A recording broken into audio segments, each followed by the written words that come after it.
qui a été invité par Alternativa pour co-organiser cette soirée. Donc notre association Droits des femmes, on est militante, féministe. On organise des événements, des manifestations qui ont pour but de rendre visibles les luttes des femmes dans l'espace public, dans l'agglomération de Rouen et dans l'objectif de sensibiliser aussi les populations à ces thématiques-là. Donc nous organisons des événements. Le prochain, c'est le 28 septembre, qui est la journée mondiale pour le droit à l'avortement. Nous organisons donc un rassemblement sur le parvis de la gare à partir de 18h. Vous pouvez venir avec des pancartes sur lesquelles seront écrits des témoignages ou des messages concernant l'avortement.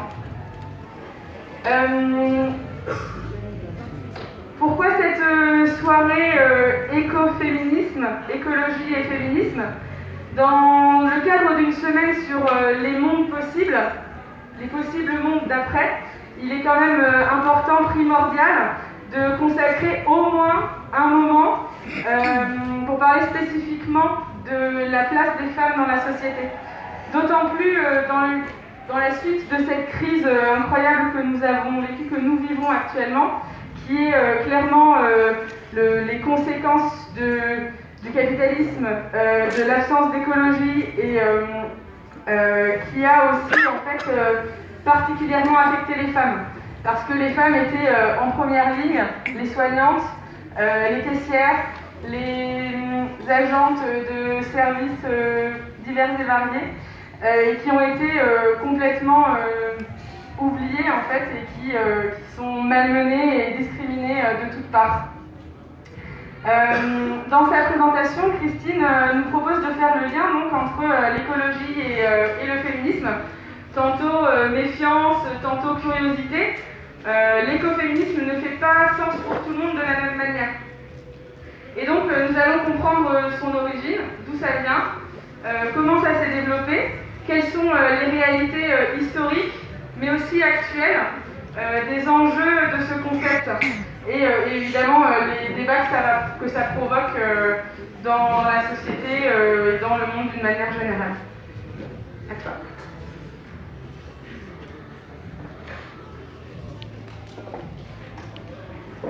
Alors, est-ce que ça marche? Bon, c'est déjà une bonne chose. Deux mots pour dire, comme on dit, d'où je parle. Donc moi, je suis militante anticapitalisme d'histoire dans le mouvement des femmes et dans le féminisme, plutôt lié à ce qu'on appelait lutte de classe, c'est-à-dire qui faisait le lien entre lutte des femmes et lutte des classes. Et j'ai eu la chance, dans mon histoire militante, de rencontrer des militantes écoféministes dont je vous parlais.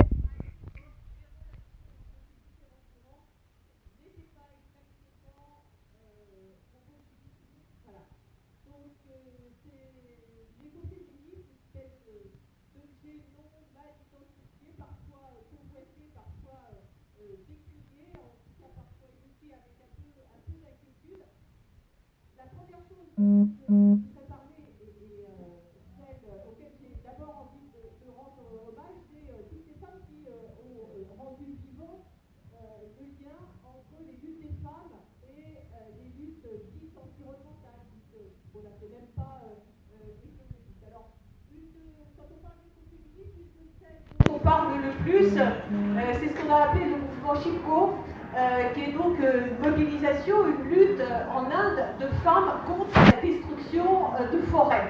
Voilà. Et Chipko, en fait, ça veut dire enlacement, embrassade, puisque un des modes d'action de ces femmes paysannes pour défendre la forêt était d'enlacer, de s'accrocher aux arbres. C'est un mouvement qui a duré près d'une dizaine d'années, qui a effectivement permis de sauver des arbres à partir d'une préoccupation qui était de dire voilà, notre vie sur ce territoire, et ça renvoie à des choses qui ont été dites par Fatima, notre vie sur ce territoire est directement liée à la survie de la forêt, parce que la disparition de la forêt c'est la disparition de l'accès à la terre, de l'accès à l'eau par la pollution, l'érosion, etc. Et c'est directement nos conditions de vie, les conditions de vie de nos familles, dont nous avons principalement la charge qui est en cause.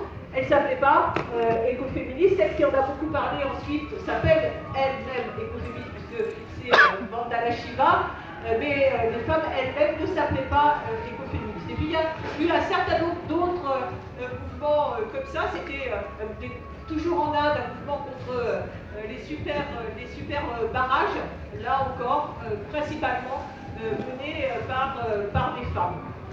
Mais il faut parler aussi, quand on parle des mobilisations des femmes sur les questions dites environnementales, de ce qui a un peu été l'origine, je dirais, de la lutte pour la justice environnementale, en particulier aux États-Unis, puisque ce sont des mobilisations de femmes dans les quartiers populaires, en particulier autour de la pollution de ce qu'on appelait Love Canal, avec les résidus toxiques qui, comme souvent, mais on connaît ça ici aussi, c'est-à-dire que les déchets toxiques, les déchets polluants, se déversent prioritairement auprès des quartiers les plus populaires. Et quand on parle des États-Unis, évidemment dans les quartiers habités par les afrodescendants, afrodescendantes.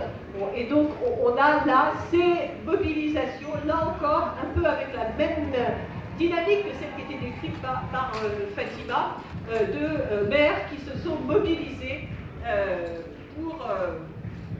pour lutter contre cet empoisonnement. Bon, et elles se sont retrouvées, on a retrouvé des témoignages confrontés à des décideurs politiques qui étaient bien embêtés puisqu'ils étaient confrontés à une horde de femmes au foyer hystériques, puisqu'évidemment des femmes qui se battent ne peuvent être que des femmes au foyer hystériques.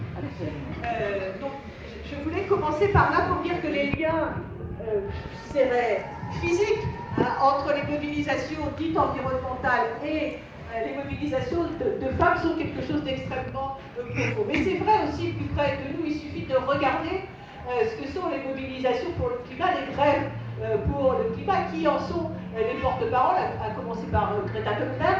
Bon, une grande partie dans ces mouvements-là, alors que c'est peu le cas dans toute une série d'autres mouvements sociaux, les porte-paroles en sont effectivement des femmes et parfois des femmes extrêmement jeunes.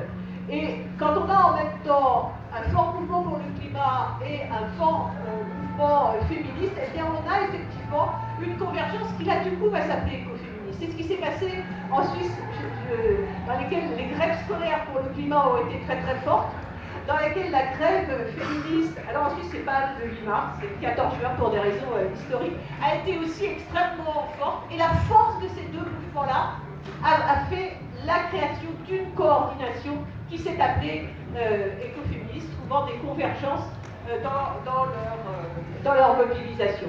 Mais cette convergence, elle existe aussi dans peut-être ce qui est aujourd'hui le plus puissant, la plus puissante des organisations internationales, qui est Via Campesina, qui est une organisation de paysans et de paysannes, et qui inscrit dans son combat à la fois la question de l'écologie et la question du féminisme, en faisant le lien entre la défense des biens communs, la lutte contre le patriarcat, dans une organisation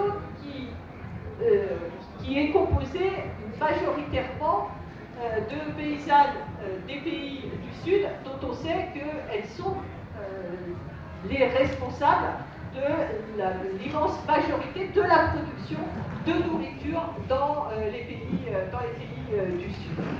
Et puis, on a ensuite des endroits, parce que le temps passe, où les choses sont formulées de manière encore plus explicite, et ce qui se passe en Équateur, où là, il y a un lien direct entre les revendications. Vous savez que, bon, il y a une bagarre extrêmement importante autour de la libre disposition de son corps, autour de la question de l'accès à l'avortement, et on a des liens directement dans la mobilisation elle-même entre la revendication « mon corps m'appartient » et la revendication de Notre Terre nous appartient, bon, avec des mouvements qui sont aussi des mouvements d'accès à la terre et de lutte contre des projets extractivistes, destructeurs, etc. Voilà. Donc, s'il fallait faire un lien entre féminisme, lutte de femmes et écologie, on pourrait dire que ce lien, il existe, ne serait-ce que mathématiquement, physiquement, voilà, parce qu'elles majoritairement composent les mobilisations environnementales, les mobilisations écologiques, dont il faut, je pense, rappeler, contrairement à l'image qui nous est souvent renvoyée, que l'écologie, ce n'est pas d'abord une affaire de blancs privilégiés des pays du Nord. C'est d'abord une affaire de lutte des peuples du Sud pour leur propre survie. Et dans ces luttes-là, les femmes sont forcément majoritaires. Alors, à ce stade-là, je ne sais pas parler d'écoféminisme parce que ces mobilisations-là, je vous l'ai dit, de manière marginale, peuvent en parler, mais pas forcément. En fait, bon, les choses avaient tourné un peu, comment dire, au début des années 60. La première chose importante, je pense, ça a été la sortie de Printemps silencieux de Rachel Carson. Bon, Rachel Carson est une biologiste et qui a lancé la première, un peu des alertes. Printemps silencieux, pourquoi ? Parce que c'était un printemps où on n'entendrait plus le chant des oiseaux parce qu'ils seraient tous morts à cause des pesticides. Ça nous parle, ça. Bon.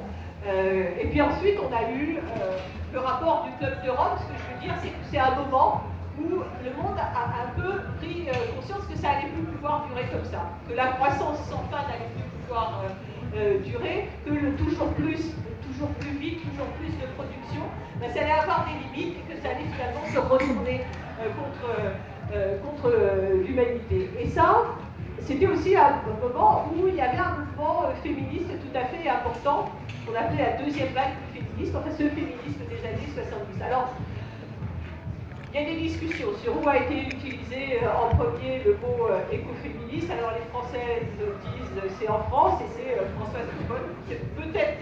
C'est peut-être vrai. En tout cas, elle plaidait, elle, pour un féminisme de la vie, un féminisme, dans son livre s'appelle d'ailleurs Le féminisme ou la mort, c'est-à-dire inscrivant le combat féministe avec le combat pour l'écologie, où elle analyse elle-même, c'est une militante anticapitaliste, le capitalisme comme une défaillante de la société mâle et patriarcale. Mais en fait, ça a eu peu d'effet en France pour des raisons sur lesquelles je reviendrai après. L'écoféminisme, revendiqué, affiché, fier de lui, en fait, c'est c'est d'abord et avant tout aux États-Unis, et c'est autour des années 80.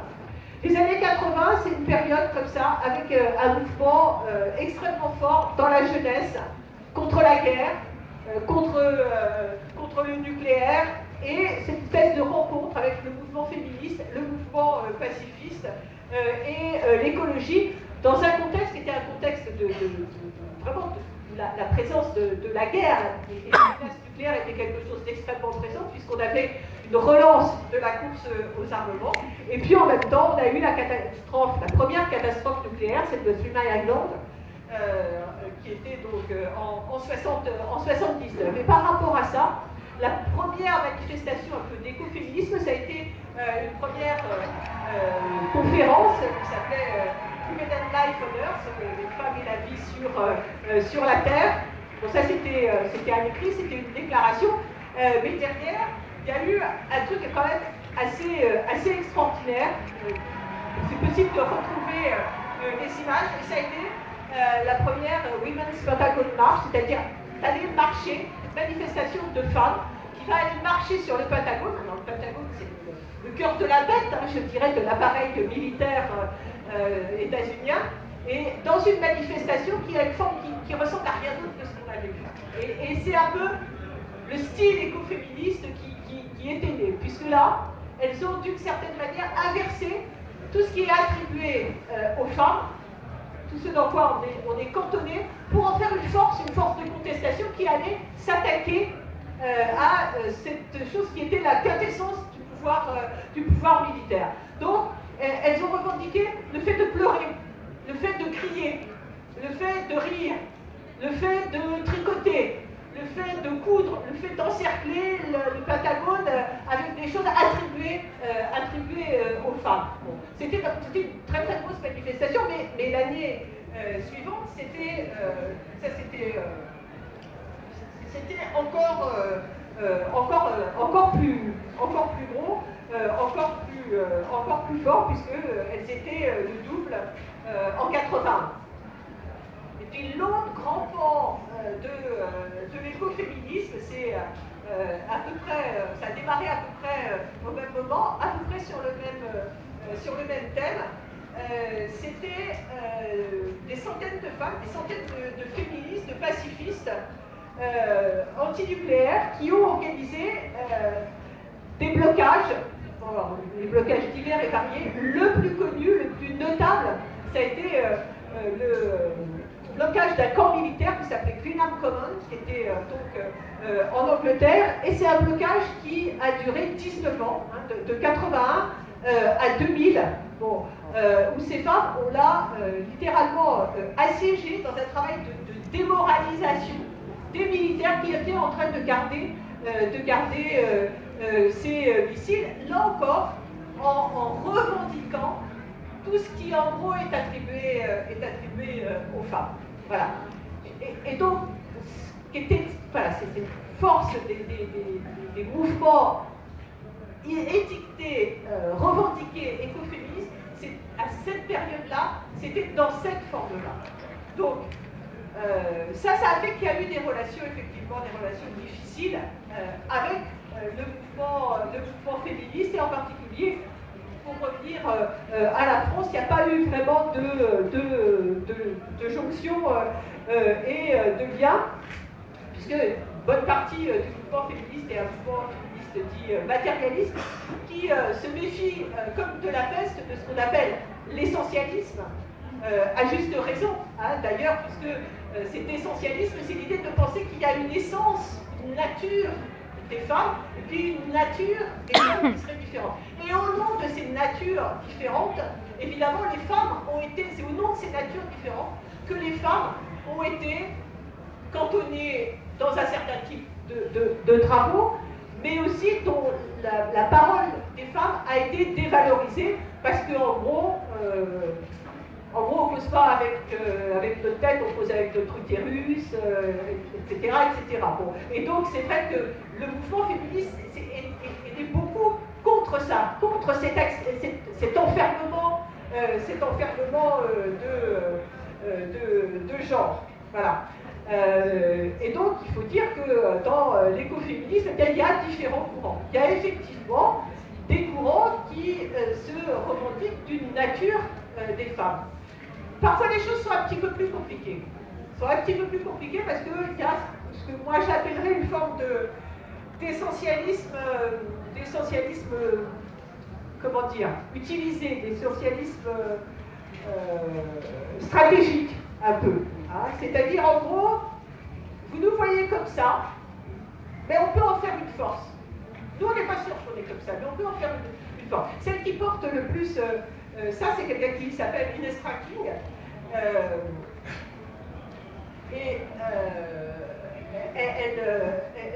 Elle inverse un peu ça pour poser une question. Alors, bien franchement, moi je suis de ce courant des féministes matérialistes. Mais elle pose une question qui, je pense, devrait toutes nous intéresser. Ces phrases. Est-ce qu'on doit tracer notre route au sein d'une culture définie contre la nature, plutôt que de contester directement ce dualisme fondateur? Et elle pose une question un peu ravageuse qui est, en fait, qui veut une part égale d'une tarte cancérigène et pourrie? Voilà, c'est-à-dire, pourquoi on se bat?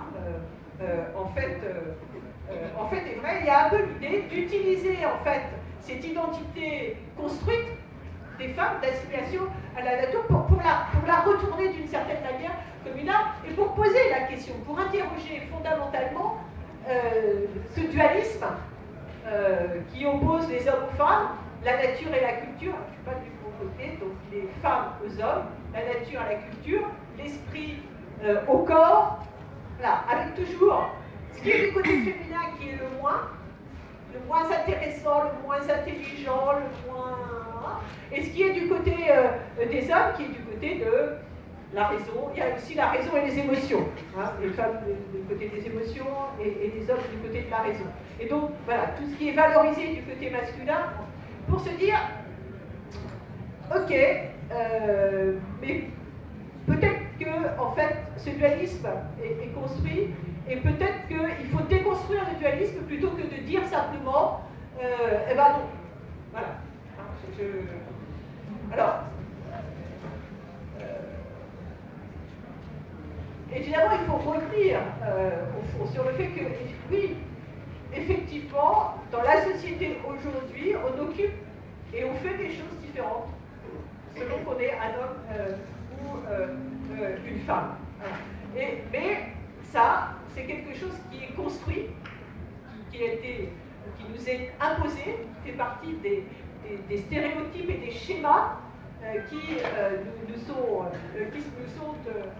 imposés et qui nous sont imposés de façon aussi à nous assigner à un certain nombre de tâches. Voilà. Et une fois qu'on s'est mis d'accord sur le fait qu'il y a effectivement cette construction, qu'il ne s'agit pas d'une nature féminine dans laquelle on est enfermé, on peut effectivement ensemble se poser la question de comment on s'attaque à ce qui nous opprime et à la façon dont ce dualisme est effectivement quelque chose de destructeur pour nos vies et aussi pour ce qu'on appelle la nature. Voilà. Et donc ensuite, ce qui est intéressant, c'est de voir comment il y a effectivement un lien fondamental entre l'exploitation du corps des femmes et du travail gratuit des femmes auquel nous sommes cantonnés dans le cadre de la famille, soi-disant parce que ce serait naturel, et l'exploitation de la nature. Et donc, de comprendre quelque chose qui est extrêmement important et qui va complètement à l'encontre, en particulier de ce que nous dit le néolibéralisme, qui veut nous faire croire à chacun d'entre nous que le fin du fin, c'est d'être l'individu super autonome, vous savez, l'entrepreneur de votre propre vie, entrepreneur de votre santé, entrepreneur de votre employabilité, voilà, et que le fin du fin de la réalisation humaine, c'est d'être totalement indépendant de la nature, de notre corps, etc., de lui imposer raison, et d'être complètement indépendant des autres. Voilà. Et ce qui est important, à l'inverse, et qui est compris, je pense, fondamentalement dans l'écoféminisme et qui nous intéresse, c'est qu'on est à la fois éco-dépendant, c'est-à-dire qu'on dépend pour notre vie, pour notre survie, pour notre existence, et ben de l'état global, matériel du monde dans lequel on vit, mais que de la même façon on est interdépendant, qu'on ne peut pas vivre indépendamment des relations humaines, indépendamment de tout ce tissu, voilà, qui nous accompagne du début à la fin de notre vie. Et c'est battre en brèche cette idée d'un espèce de modèle totalement inaccessible de Superman, parce qu'en fait, il faut être au moins Superman, même elle n'y arrive pas. Superman pour arriver à être ça, c'est-à-dire de comprendre effectivement ces dépendances qui sont fondamentalement des dépendances matérielles, mais ça met aussi l'accent sur le fait que ce système capitaliste, pour beaucoup, il fonctionne dans des choses qui sont purement virtuelles, voilà, qui sont dans quelque chose où on nous parle des marchés. Les marchés, ça n'existe pas. Mais les marchés, ils auraient des états d'âme, les marchés sont inquiets. Tout ça alors que l'important, c'est aussi de ramener à la matérialité du monde, et ça, c'est, je pense, quelque chose d'extrêmement important qui est porté à la fois par les luttes féministes, effectivement, effectivement autour des questions de libre disposition de nos corps, etc. Et par les luttes écologistes autour de la question des lieux, des territoires, tout ça, mais qui est quelque chose qui nous ramène à quelque chose de beaucoup plus profond sur qui nous sommes comme espèce. Et donc, ça c'est une importance très très grande, et les écoféministes, elles ont une image pour décrire ça, qui est en gros de dire, voilà, le monde c'est un peu comme un iceberg. Voilà.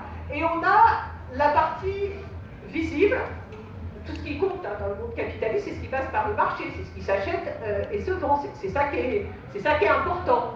Donc il y aurait cette partie en haut, qui serait ce qui s'achète et qui se vend, ce qui est dans le marché, le travail, voilà, le travail salarié qui produit des marchandises qui vont se vendre sur le marché. Mais ça ne parle que de ça.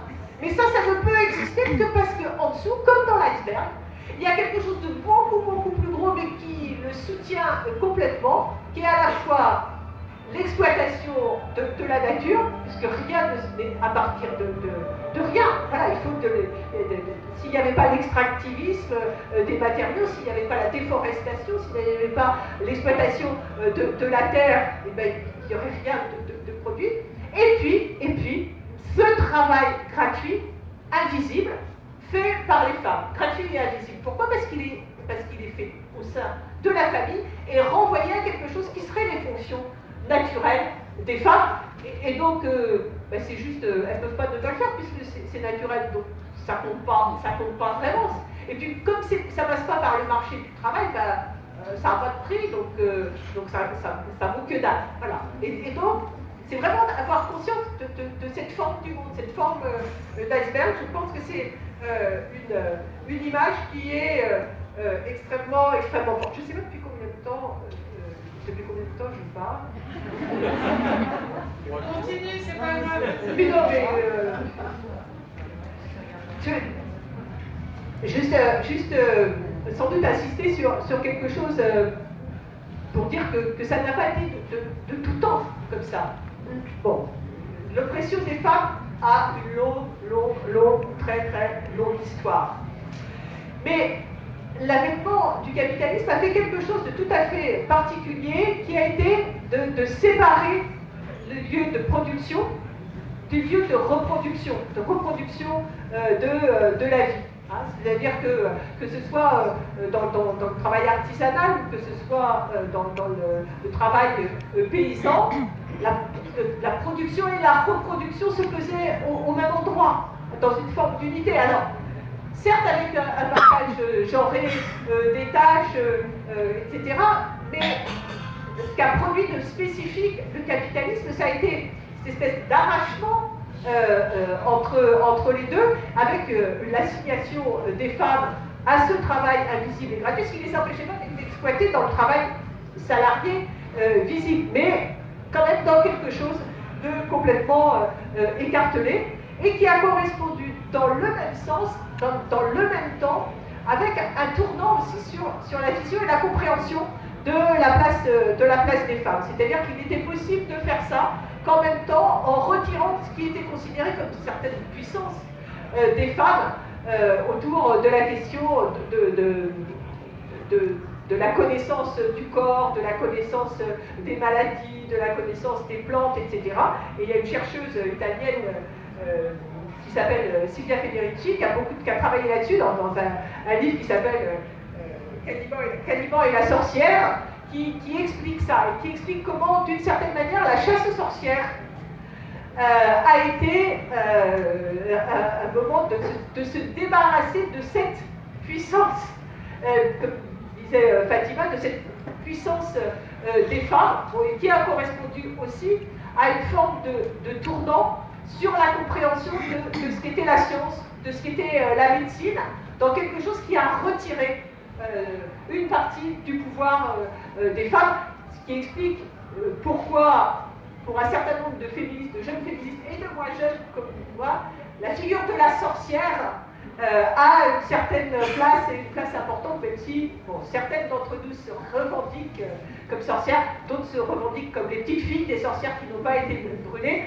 mais aussi pour avoir cette filiation-là, parce que sans croire qu'il y a eu un paradis merveilleux du matriarcat triomphant pour justifier nos luttes féministes, c'est aussi important de se souvenir et de garder la mémoire de femmes fortes, de femmes sachantes, de femmes pouvant s'appuyer sur la place et le rôle qu'elles pouvaient avoir dans la société.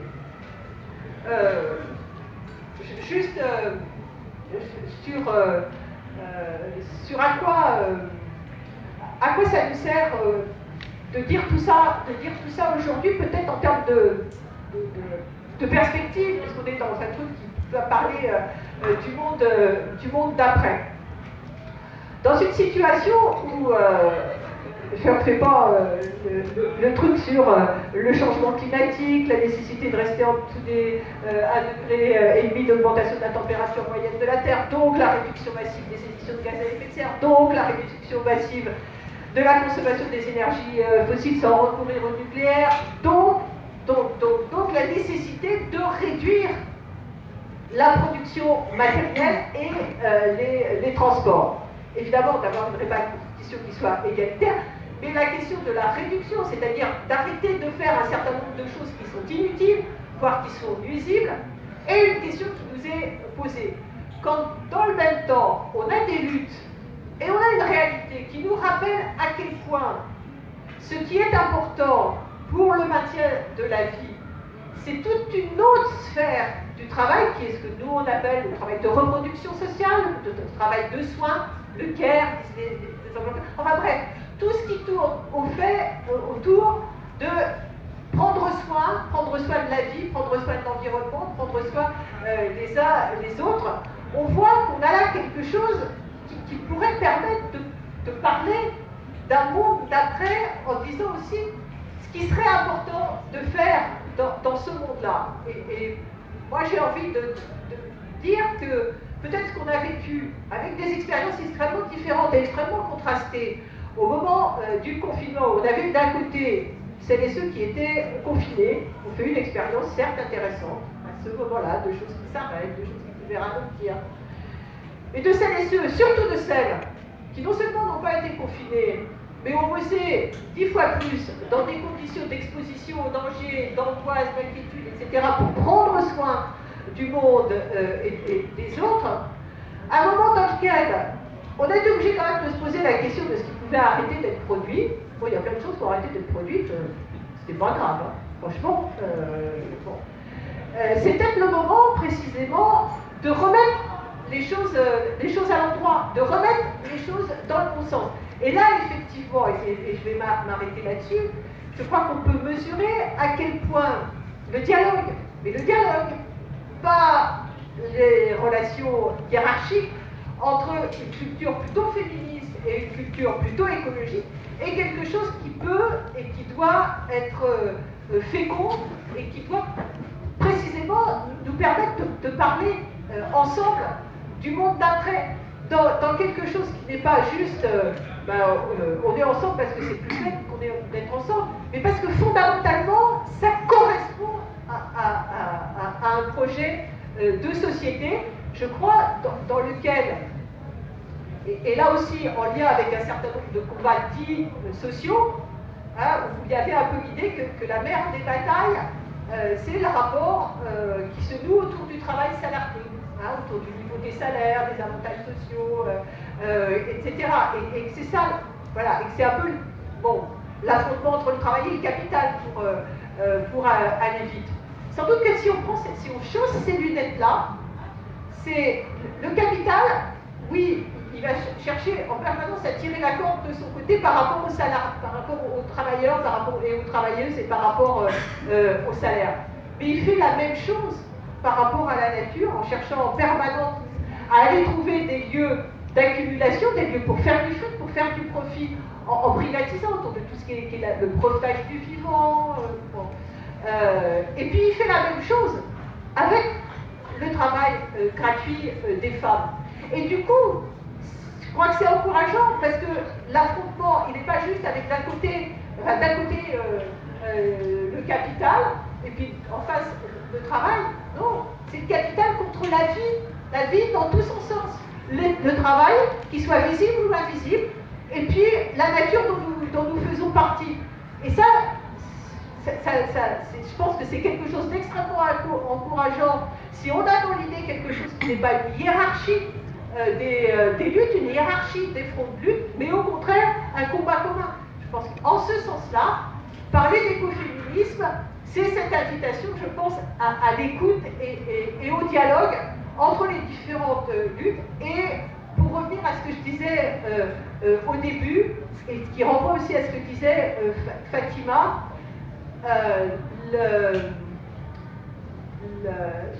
reconnaître la dette, et pas seulement la dette, et le combat commun dans l'ensemble des luttes qui sont menées sur l'ensemble de la planète autour de ces questions de lutte contre l'extractivisme, contre la pollution, sur la question du climat, sur les questions de biodiversité, etc., etc.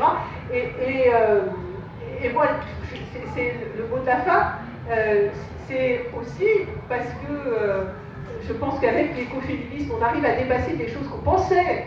Moi, j'ai pensé longtemps comme féministe, matérialiste, indépassable autour de cette question de l'essentialisme, et bien d'être davantage dans la reconnaissance des luttes réelles qui sont menées par les unes et les autres, que dans l'anathème et dans l'excommunication a priori.